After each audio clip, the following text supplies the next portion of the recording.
આપણે ત્યાં જેટલું મહત્વ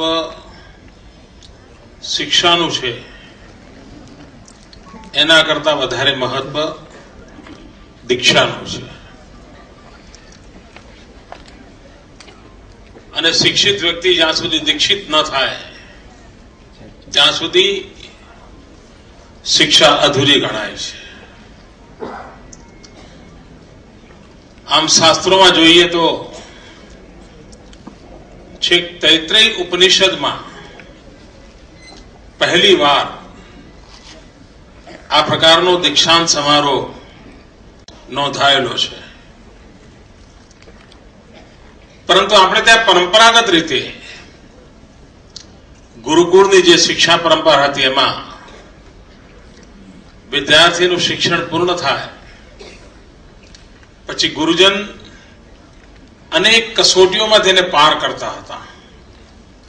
અનેક એવા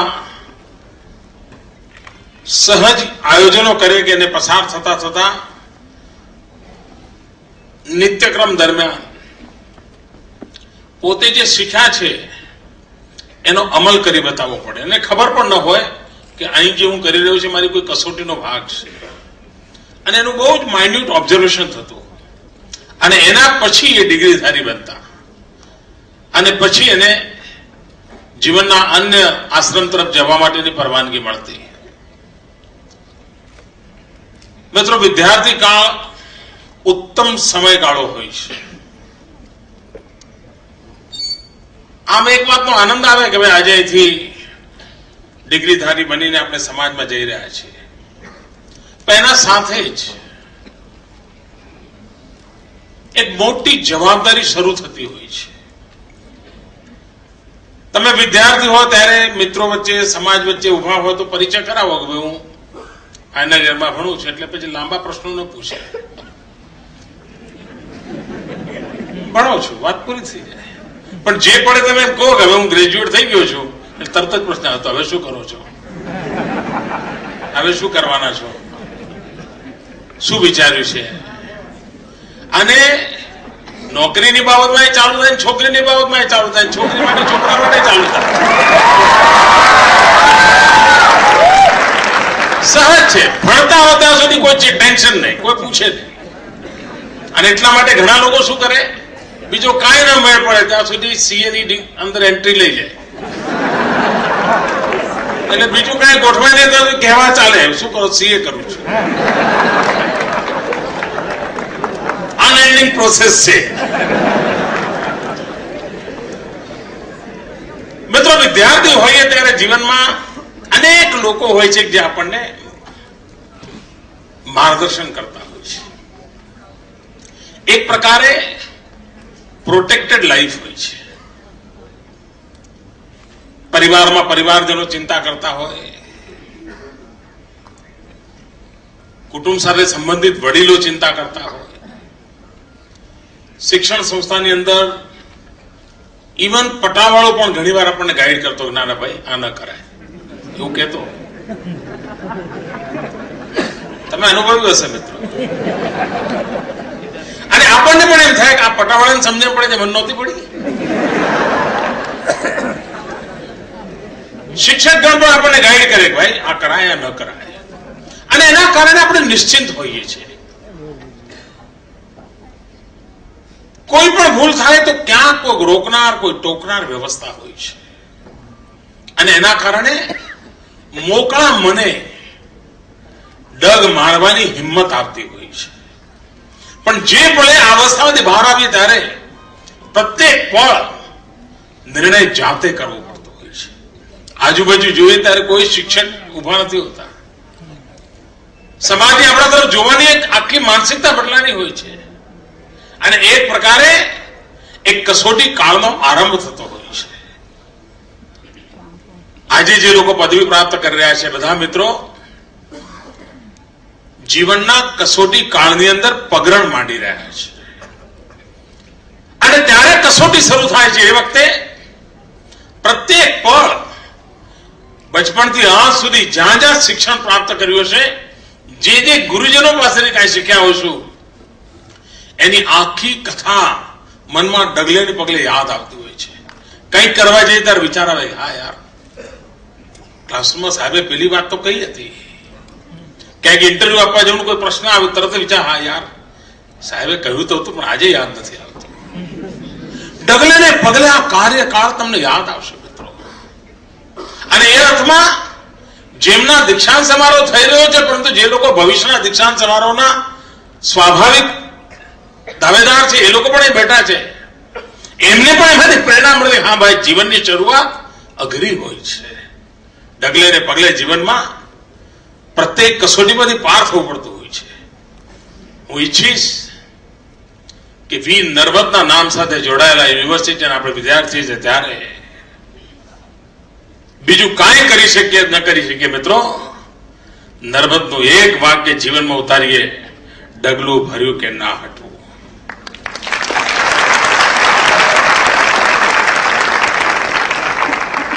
અને નર્મદની પુણ્યતિથિ જયારે આપણને આશીર્વાદ પ્રાપ્ત થઈ રહ્યા છે ત્યારે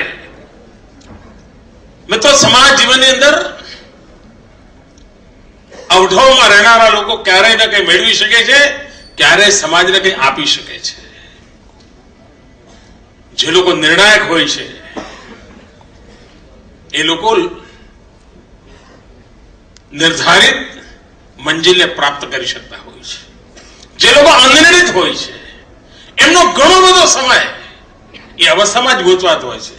તમે ઘણા લોકો જોયા છે બસ સ્ટેશન પર 4 બસો ઉભી હોય, નક્કી ન કરી શકે આમાં જવું આમાં જવું, અને 3 જતી રહે, છેલ્લે જે મળે એમાં ચડી જાય, નક્કી ન કરી શકે. અને આ અનુભવ રોજબરોજના હોય છે મિત્રો. કેટલાય લોકો હોય માંદા પડ્યા હોય, ઓપરેશન કરાવવું કે ન કરાવવું, આ ડોક્ટર પાસે પેલા ડોક્ટર પાસે, એમાં રોગ એટલો બધો વકરી ગયો હોય કે ડોક્ટરના હાથની બાજુ જ ન રહી હોય. કારણ અનિર્ણાયકતા. મિત્રો અવઢવવાળી જિંદગી એને યુવાનને ક્યારે સંબંધ ન હોવો જોઈએ. હું યુવાન છું એનો મતલબ છું હું નિર્ણાયક છું, અને જો હું નિર્ણાયક નથી તો નિશ્ચિત છે હું યુવાન નથી. હું અત્યંત ભયભીત છું, હું અત્યંત અસુરક્ષિત છું. મને ડર મારતા ડર લાગે છે ક્યાંક પડી તો નહીં જવું, મતલબ મેં મારા મનની યુવાની ગુમાવી દીધી છે. અને તેથી નિર્ણાયક હોવું, અવઢવમાંથી મુક્ત જિંદગી હોવી એ યુવા હોવાની પહેલી શરત છે મિત્રો. અને જે લોકો નિર્ણાયક હોય છે એ સાહસિક પણ હોય છે. અવઢવ મારો માણસ એટલા માટે અવઢવ નથી કરતો, મૂળ મુદ્દો છે સાહસનો અભાવ છે. એ ભયભીત છે, કદાચ કંઈક થઈ જશે તો, કોઈક કંઈક કહેશે તો, કદાચ આમ થશે તો. મિત્રો બાળકને ક્યારે અવઢવ નથી હોતી, કારણ એને ભય નથી હોતો. જેને ભય છે એને અવઢવ હોય છે. અને તેથી વ્યક્તિના જીવનની અંદર અભય, મારી મનની રચનામાં અભય જીવનની પ્રગતિ માટે અનિવાર્ય બાબત છે. જ્યાં સુધી અભયની મનસ્થિતિ ન હોય મિત્રો, ગમે તેવા વાતાવરણની અંદર પણ ભય મને સ્પર્શતો ન હોય, મને અંધકાર જેવી કોઈ ભાસતી ન હોય, મને પ્રત્યેક પળે પ્રકાશ દેખાતો હોય, એ જ મિત્રો જિંદગીની રાહ નક્કી કરી શકતો હોય છે. અને મિત્રો પ્રકાશ જોવા માટે સૂરજ ઉગવાની રાહ નથી જોવી પડતી. મિત્રો સામર્થ્યવાન લોકો તારાના પ્રકાશમાં પણ રસ્તો શોધી શકતા. સૂર્યના પ્રકાશની રાહ જોવા માટે જિંદગી નથી હોતી મિત્રો. ઘેરા અંધકારની અંદર પણ તારાના પ્રકાશમાં રોશનીનો રાહ. અને મિત્રો ઘેર અંધકાર હોય, વાદળ છાયું હોય તો મારો આદિવાસી ભાઈ આગિયાના પ્રકાશની અંદર જિંદગીની રાહ બનાવતો જોયો છે મિત્રો. જો એક આગિયો જિંદગીની રાહ બતાવી શકતો હોય તો હું તો એવી સમૃદ્ધિની જિંદગી જીવનારો માનવી છું. મારા જીવનમાં રૂકાવટ શાના માટે? આ જો સંકલ્પ શક્તિ હશે તો જીવન બદલી શકાતું હોય છે. મિત્રો ઘણી વાર સમાજ જીવનમાં આપણે જયારે કામ કરતા હોય છે ત્યારે તમને એમ લાગતું હશે કે મારા બાપુજીએ ફી ભરી હતી, એના કારણે હું ગ્રેજ્યુએટ થયો છું, એના કારણે આજે પદવી પ્રાપ્ત કરું છું. એવું નથી દોસ્તો. હું વાંચતો તો, રાત્રે મોડે સુધી વાંચતો તો, માટે હું હવે પદવીધારી બન્યો છું એવું નથી. પરીક્ષાના દિવસમાં સારામાં સારી ફિલ્મ પણ મેં જતી કરી હતી માટે પાસ થયો છું એવું છે? એવું નથી મિત્રો. અનેક લોકોએ મારી જિંદગી ઘડવા માટે કઈ ને કઈ યોગદાન આપ્યું છે. હું કોલેજમાં કંટાળ્યો હોઈશ અને કોઈક વાર કેમ્પસમાં બહાર જઈને કોઈ ઝાડના છાયામાં નાની કેટલી લઈને કોઈ ચા બનાવનારો બેઠો હશે, મેં એની ચા પીધી હશે, મેં તાજગી અનુભવી હશે, ફરી ક્લાસરૂમમાં આવ્યો હોઈશ. આજે પદવી લેતી વખતે એને પણ યાદ કરજો.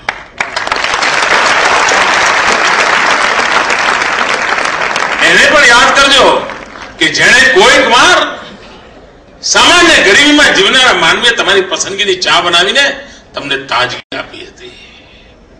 મિત્રો, કોઈ વાર પરીક્ષામાં દોડવા જતા હશો, બસ ચૂકી ગયા હશો, મોડા પડ્યા હશો અને તમે ડ્રાઈવરને વિનંતી કરી છે, સહેજ જરા દબાવજે ને ભાઈ, ઝડપી ચલાવજે ને, મારે પરીક્ષામાં પહોંચવાનું છે, અને ડ્રાઈવરે રિસ્ક લઈને કદાચ તમને પહોંચાડ્યા હશે. મિત્રો, આજે એને પણ યાદ કરજો. મિત્રો, તમે જે ખુરશી પર બેસીને, જે બેન્ચ પર બેસીને ભણતા હશો, એ બેન્ચ સાફ કરવા માટે કોઈ પટાવાળાએ પોતાની આખી જિંદગી ખપાવી દીધી હશે. એ પટાવાળાને યાદ કરજો. મિત્રો, કેટલા લોકોનું યોગદાન હોય છે, કેટલા લોકોના પ્રયત્નોને પરિણામે હું જિંદગીમાં કંઈક પ્રાપ્ત કરી શકતો હોઉં છું. એનો અર્થ એ તો સમગ્ર સમાજનું મારા પર ઋણ હોય છે. આ સમાજનું ઋણ ચૂકવવા માટેની વેળા હું પદવી પ્રાપ્ત કરું પછી શરૂ થાય છે. હું જીવનના પ્રત્યેક પળ હું આ સમાજનું ઋણ ચૂકવતો રહીશ. સમાજનું મારા પર જે ઋણ છે મારા જીવનભર, એને ક્યારેય હું ભૂલીશ નહીં. એ કર્તવ્યના પાલનને હું નિભાવીશ. આ અગર જો જીવનનો ભાવ હશે તો આપણે જીવનમાં એક સંતોષની અનુભૂતિ કરી શકીશું. મિત્રો, આપ આ પદવીદાન સમારંભમાંથી વિદાય થઈ રહ્યા છો ત્યારે અગર જો આપ વિદ્યાર્થી મટી ગયા તો આપ સમજી લેજો કે આપ જીવન તરફ નહીં, મૃત્યુ તરફ પ્રયાણ કરી રહ્યા છો. હું બહુ જવાબદારીપૂર્વક મિત્રો વાત કરું છું.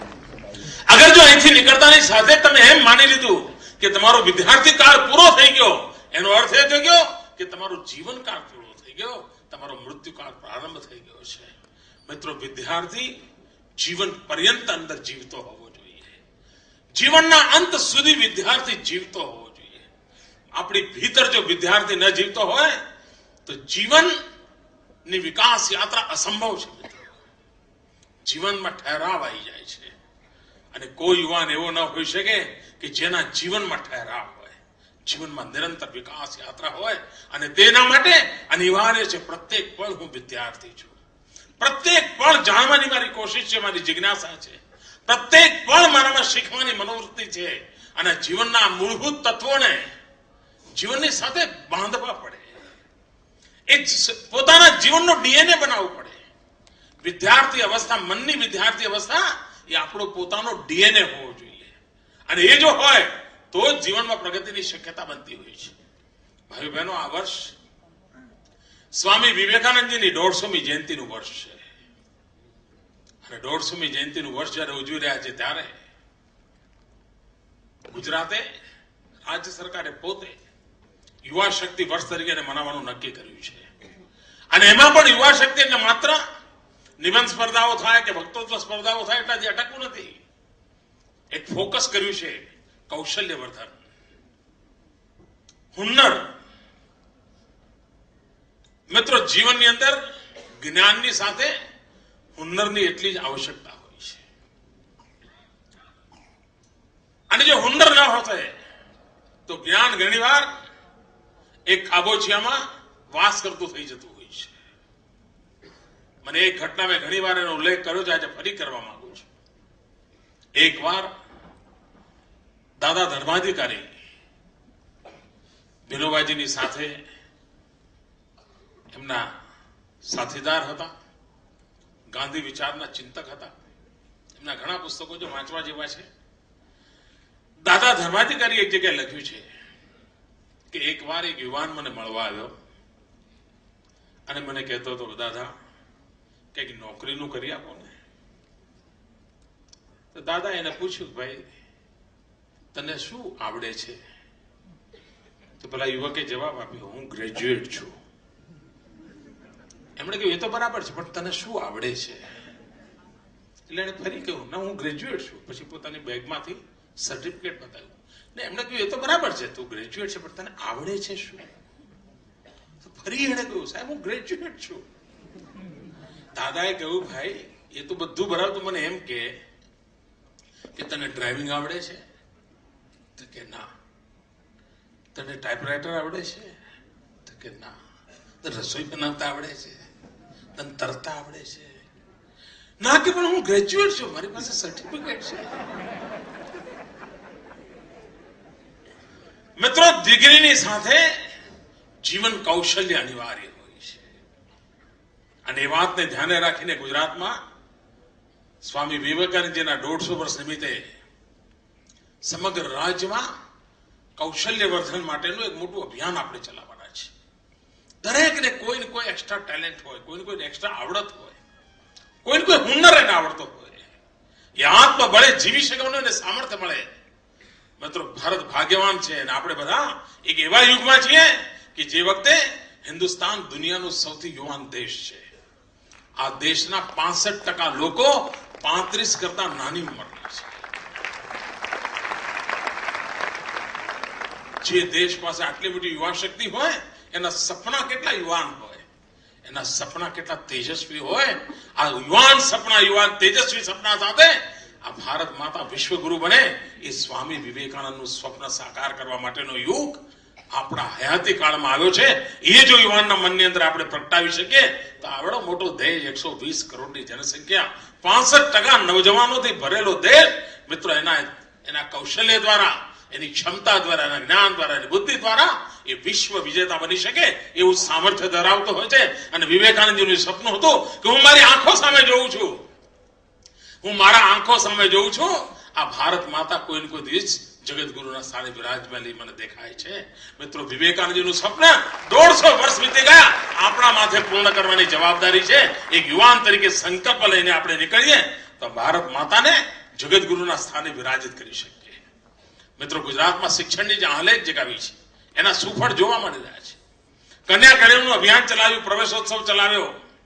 જે દિવસોમાં કામની મેં શરૂઆત કરી હતી 8-7 વર્ષ પહેલા, ત્યારે લોકોનો અંદાજ નહોતો કે આ બધી ચીજો ચાલે છે શું. મિત્રો, આજે સ્થિતિ એવી છે કે ઉચ્ચ શિક્ષણમાં એટલા મોટા પાયા પર લોકો જઈ રહ્યા છે. વંચિતો, દલિતો, આદિવાસીઓ મોટા સંખ્યામાં જઈ રહ્યા છે. અને એટલા માટે આ બજેટમાં મેં 100 કરોડ રૂપિયા જેવી માતબર રકમ માત્ર છેવાડાના વિસ્તારના બાળકો જે ભણીને આગળ આવ્યા છે એમના માટે હોસ્ટેલો બનાવવા માટે નક્કી કર્યું. ગુજરાતની બજેટની અંદર ક્યારે 100 કરોડ રૂપિયા જેવું માતબર બજેટ માત્ર હોસ્ટેલો બનાવવા માટે કર્યું હોય, જેથી કરી અંતરિયાળ વિસ્તારના લોકોને ભણવા માટેની સુવિધા મળે, ક્યાંક એને રહેવા માટેની જગ્યા મળે. આવું એક મોટું અભિયાન ઉપાડ્યું છે. મિત્રો, ગુજરાતનો વિકાસ જે રીતે થઈ રહ્યો છે એને અનુરૂપ માનવ બળનો વિકાસ થાય એના પર આપણે ધ્યાન કેન્દ્રિત કર્યું છે. 2001માં જયારે ગુજરાતની જનતાએ મને આ જવાબદારી સોંપી ત્યારે આ રાજ્યમાં માત્ર 11 યુનિવર્સિટી હતી. ભાઈઓ બહેનો, આજે 41 યુનિવર્સિટી છે. ગઈ સદીમાં જેટલી કોલેજો હતી એના કરતા વધારે યુનિવર્સિટીઓ છે. અને યુનિવર્સિટીઓ પણ વિશ્વ કક્ષાની યુનિવર્સિટીની દિશામાં આપણે ડગ માંડ્યા છે અને એની દિશામાં આપણે આગળ વધી રહ્યા છીએ. આજે જે નવજવાન મિત્રો જીવનની એક નવી રાહ પર ડગ માંડી રહ્યા છે એમને અંતઃકરણપૂર્વક અભિનંદન આપું છું, શુભકામનાઓ આપું છું. ધન્યવાદ.